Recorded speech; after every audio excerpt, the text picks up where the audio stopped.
Hi, in this lesson we're going to talk about the SharePoint list. We're here on our HR team site and we're going to go to our quick launch and we see that we have the employee list. Let's go ahead and click on that and get to our list. Now, a SharePoint list is exactly what it sounds like. It's a list. It's a list of names, it's a list of parts, it's a list of your favorite movies, whatever it is. It's simply just a list.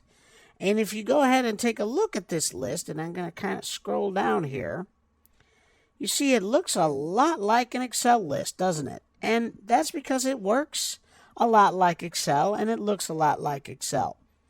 This is our employee list, and it is a list of the employees that work at our company.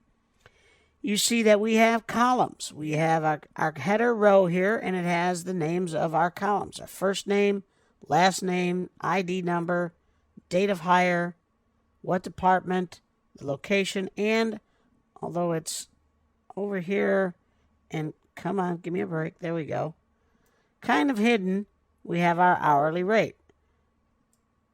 We also have, if we come all the way over, a place to add a new column, but we will not talk about that in this lesson. We see the usual SharePoint stuff here at the top. We have our settings gear. And the things that you see here, of course, are going to be dependent upon what permissions you have. We see our site members, we're following the site, the name of our site, our logo. We have our quick launch. It's very much like a standard SharePoint site. At the top, we have list features. We have a new button, which will allow us to add new items to our list. We have quick edit, which allows us to do exactly what it says, edit the list. We can export our list to Excel. We can connect it to Flow and Power Apps.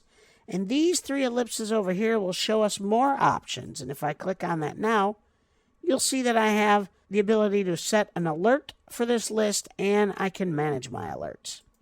Over here, we can change the view of our list.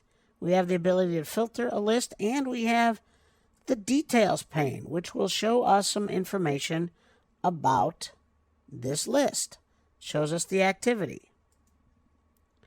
Now, let's go ahead and take a look at how many items are on our list. Now, if I remember, this list has about 115 rows.